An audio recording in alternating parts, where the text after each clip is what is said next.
सीमा के बालों में बचपन से बहुत जुएं थी। इसका कारण था सीमा का कई दिन सिर को ना धोना, ना ही सिर की सफाई करना। ये आदत उसके बड़े होने पर भी नहीं छूटी। जब वो कॉलेज गई तो कोई भी उसका दोस्त बनने को तैयार नहीं था। सब लड़कियां उससे नफरत करती थी। यार मेघा, जरा अपना हेयर ब्रश तो देना, मैं लगता है घर पर ही भूल आई हूँ। ना बाबा ना, तेरे बालों में तो जुएं हैं, तुझे तो मैं अपना हेयर ब्रश कभी भी ना दूं।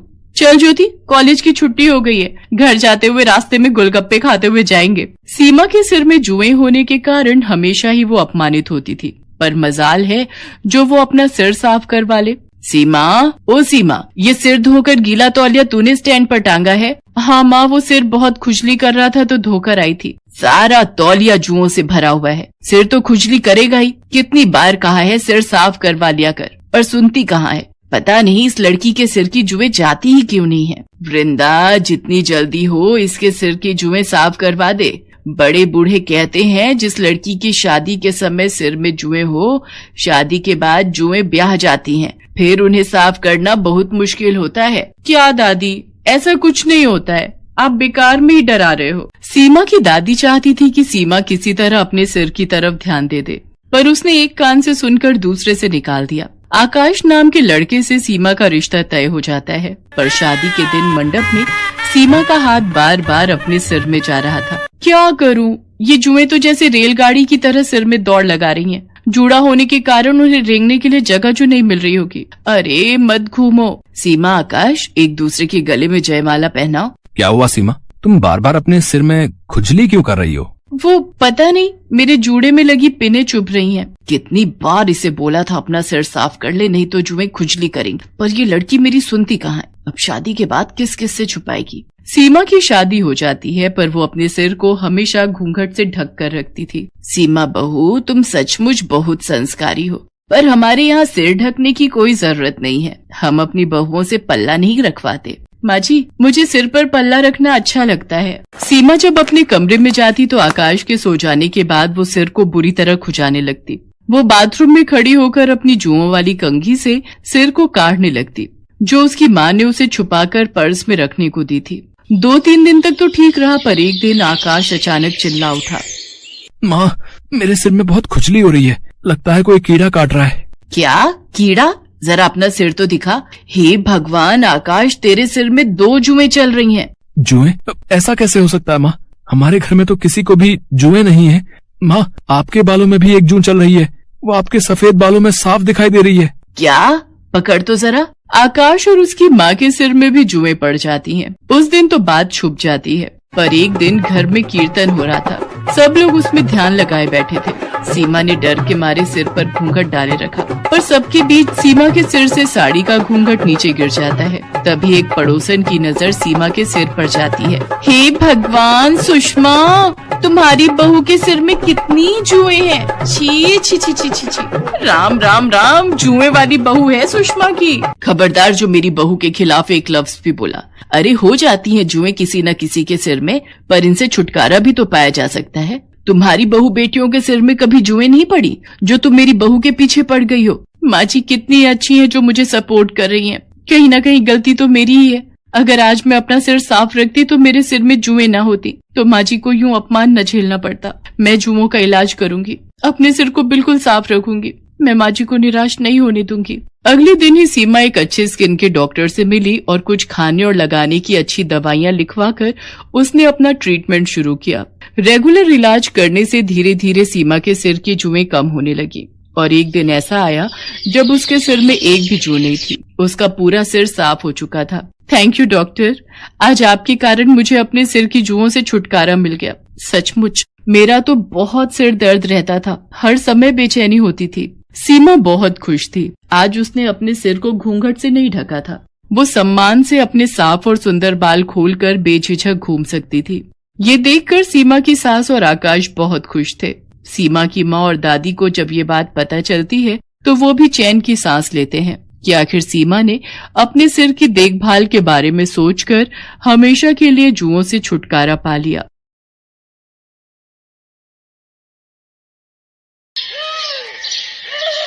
प्रिया शादी करने के नाम से डर रही थी और बार बार अपनी मम्मी से एक ही बात कह रही थी, मम्मी यहाँ मायके में तो आपने ये बात सबसे छुपा ली और मेरी कभी भी इंसल्ट नहीं होने दी, पर ससुराल में ये बात किसी को भी पता चल गई तो आप जानते हो ना मम्मी, वहां मेरा कितना अपमान होगा जब मेरी सास और पति को ये पता चलेगा कि मैं रात में सोते वक्त बेड पर सुसु करती हूँ, जो कि मेरे कंट्रोल से बिल्कुल बाहर है।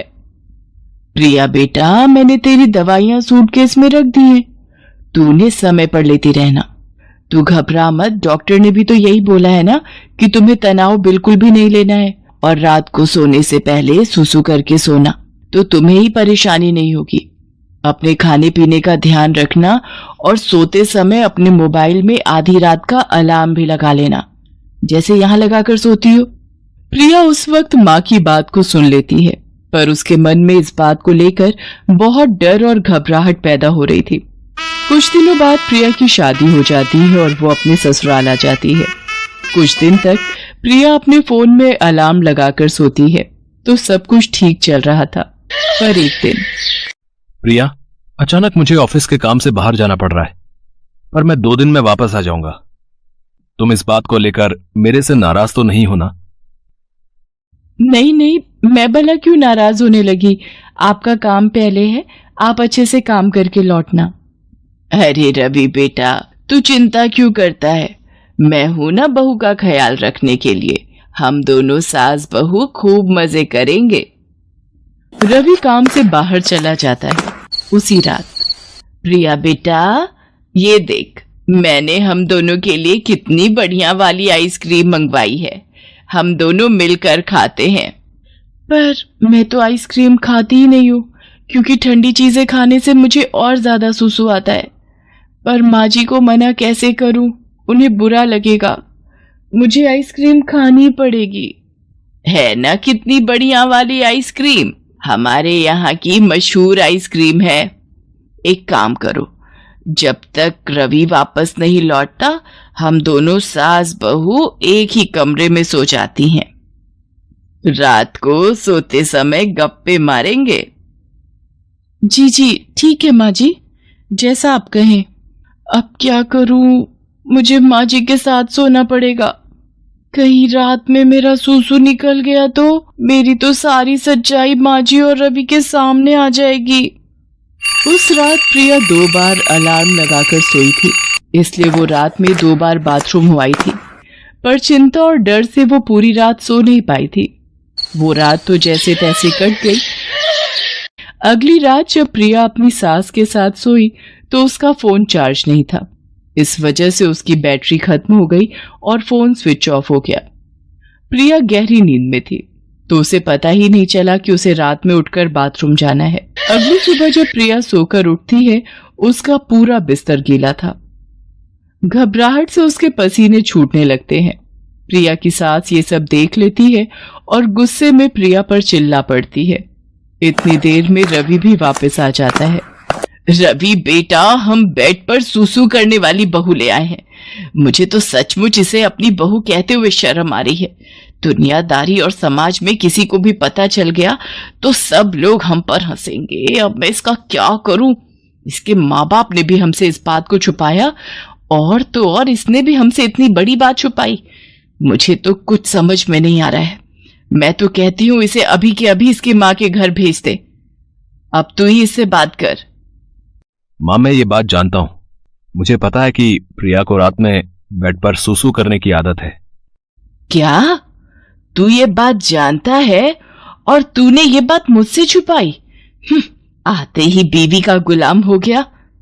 रवि इस बारे में जानते थे, पर उन्होंने मुझसे इस बात के बारे में पूछा भी नहीं और गुस्सा भी नहीं किया। पर रवि को ये बात कैसे पता चली?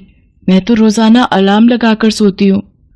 माँ, ये बात मुझे उस दिन पता चली जिस रात प्रिया बहुत गहरी नींद में थी। अलार्म मैंने ही बंद किया था। तब मैंने देखा प्रिया के आसपास बिस्तर गीला हो रहा था। मैं उसी वक्त समझ गया था। प्रिया, तुम्हें याद होगा जब उस दिन तुमने मेरे उठते से ही बेडशीट चेंज कर दी थी ताकि मुझे पता ना चले। माँ, प्रिया की नजर से सोचो, वो खुद इस आदत से कितनी शर्मसार होती होगी। शायद ये कई रातें सो भी नहीं पाई है। माँ, आप जानती हो इस आदत की सबसे बड़ी वजह तनाव है। आप तो खुद कहती हो किसी भी बीमारी की सबसे बड़ी वजह चिंता होती है।